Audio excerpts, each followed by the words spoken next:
Bienvenue sur SK Barcelona. Si tu es passionné par le FC Barcelone, tu es au bon endroit. Ici, tu trouveras les dernières infos, analyses, rumeurs de transferts et décryptages sur ton club favori. Rejoins-moi pour suivre toute l'actualité des Blaugrana. Barça, Dani Olmo absent plusieurs semaines. Mercato, le Barça tient son ailier à seulement 25 millions d'euros.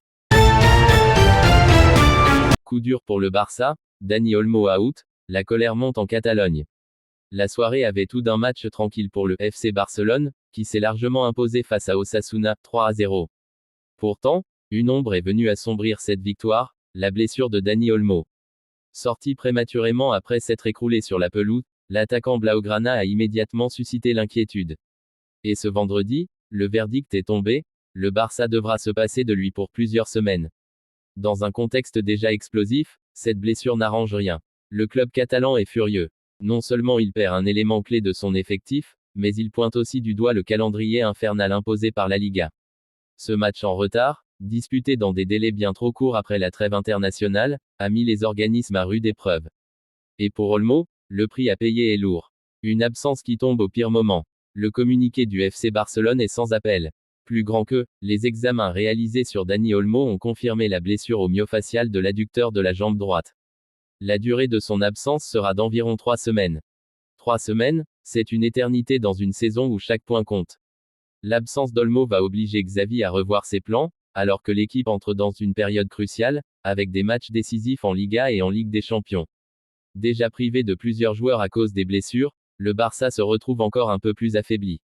Un calendrier infernal qui met le Barça à bout. En interne, la colère gronde.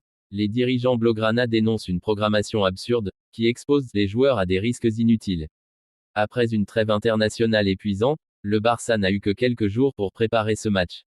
Résultat, un effectif sur les rotules et un cadre de l'équipe blessé. Dani Olmo, qui retrouvait progressivement son meilleur niveau, voit sa progression brutalement stoppée. Pour les supporters, c'est un coup dur. Pour le Barça, c'est un nouveau coup de massue dans une saison déjà semée d'embûches. Reste à voir comment le club réagira face à cette situation, mais une chose est sûre, la tension est à son comble en Catalogne. Alors que le FC Barcelone explore toutes les pistes possibles pour combler son vide criant sur l'aile gauche, une option totalement improbable pourrait chambouler le mercato. Et cette surprise, personne ne l'avait vu venir. Le club catalan, en quête d'un ailier capable de dynamiter les défenses adverses, s'intéresse à des noms ronflants comme Nico Williams, Luis Diaz et Rafael Leao. Des joueurs explosifs, techniques, capables de changer le cours d'un match à eux seuls. Pourtant, au milieu de ces pistes évidentes, un revenant pourrait surgir de l'ombre et bouleverser tous les plans du Barça. Francisco Trincao. Oui, vous avez bien lu. Le même Trincao qui n'avait jamais réussi à s'imposer en Catalogne, critiqué pour son irrégularité et son manque d'impact. Mais le Trincao d'aujourd'hui n'a plus rien à voir avec celui qui avait quitté Barcelone en 2023. Depuis son arrivée au Sporting CP, l'ailier portugais a connu une transformation spectaculaire, au point de devenir l'un des attaquants les plus en vue du championnat portugais. Sa progression est fulgurante. Plus fort physiquement, plus tranchant dans ses dribbles, plus tueur devant le but. Lors de la dernière trêve internationale, il a offert une démonstration éclatante en signant un doublé face au Danemark, 5-2, en Ligue des Nations. Son nom circule désormais dans les bureaux des plus grands clubs européens, prêts à casser leur tirelire pour s'attacher ses services. Une clause libératoire de 80 millions d'euros le protège, mais cela n'effraie pas les cadors du continent. Et c'est là que le Barça pourrait jouer un coup de maître, un deal en or pour un Barça en crise. Alors que le club catalan patauge dans des difficultés financières abyssales, une opportunité en or s'offre à lui. Au moment de son transfert au Sporting CP, les dirigeants blaugrana avaient inclus une clause de rachat à seulement 25 millions d'euros. Une aubaine incroyable quand on sait que sa valeur a grimpé en flèche ces derniers mois. Si Barcelone décide de ne pas activer cette clause d'ici 2026, il conservera tout de même 50% des revenus d'une future revente de Trincao. Autrement dit, quoi qu'il arrive, le Barça gagnera de l'argent sur ce dossier. Une situation quasi parfaite qui pourrait permettre au club de récupérer un joueur en pleine explosion à moindre coût, ou d'empocher une belle somme sans débourser un centime.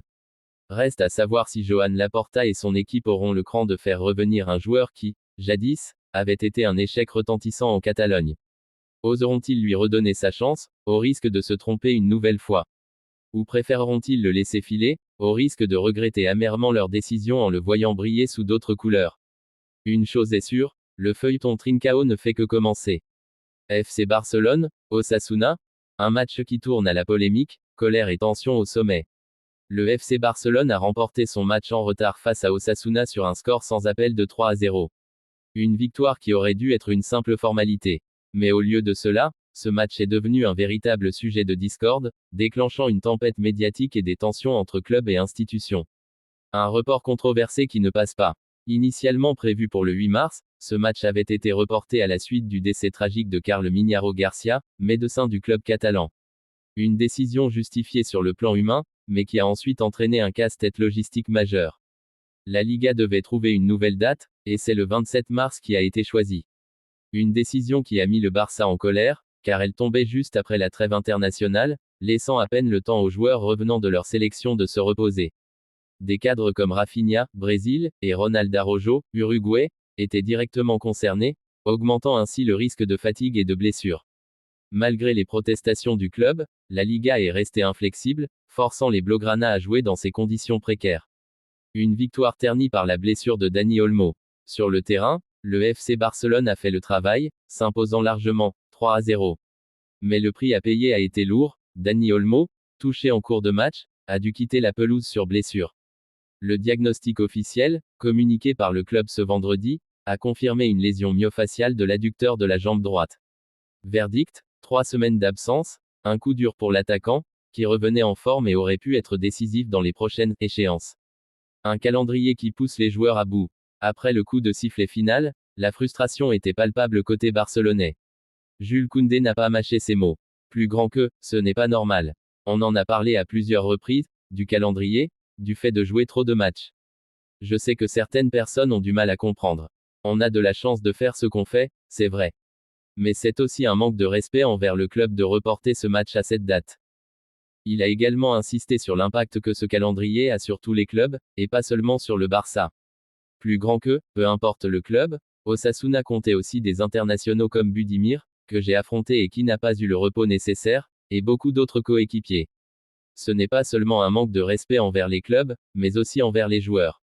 Il faut comprendre que nous ne sommes pas des machines. L'entraîneur Hans-Dieter Flick a lui aussi exprimé son mécontentement. Plus grand que, ce n'était pas le meilleur jour pour jouer, et nous l'avons payé avec la blessure d'Olmo. Je pars avec un goût amer dans la bouche. Avec ce calendrier, 2 semaines de blessure représentent beaucoup de matchs qu'il pourrait manquer. Osasuna veut contre-attaquer, une réclamation en vue. Mais le Barça n'est pas le seul à être mécontent. Osasuna fulmine également. Plus grand que, la fédération en a décidé ainsi et il n'y a pas d'autre choix que de jouer. C'est une carotte, a lâché le président du club, Luis Sabalza, avant la rencontre. Mais au-delà de la frustration, le club navarrais envisage une action concrète. Selon Marca, Osasuna étudie la possibilité de poser une réclamation contre le Barça, en invoquant un éventuel mauvais alignement d'Inigo Martinez. Un point de règlement qui pourrait tout changer. Le recours pourrait se baser sur l'article 5 du règlement FIFA, qui stipule.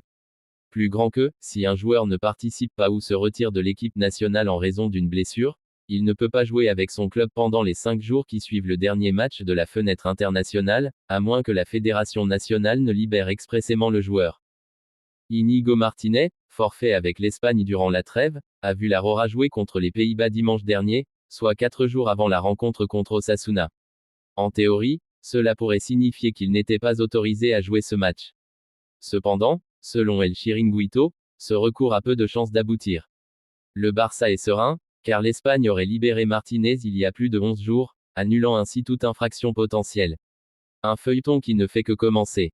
Entre la colère du Barça contre la Liga, la blessure de Dani Olmo et la menace d'Osasuna, cette rencontre censée être anodine est devenue un véritable champ de bataille. Les prochains jours seront cruciaux pour savoir si le recours d'Osasuna aboutira, ou si le Barça pourra définitivement tourner la page et se concentrer sur la suite de sa saison. Une chose est sûre, les tensions entre clubs et institutions sont à leur paroxysme, et cette polémique pourrait bien laisser des traces dans les coulisses du football espagnol.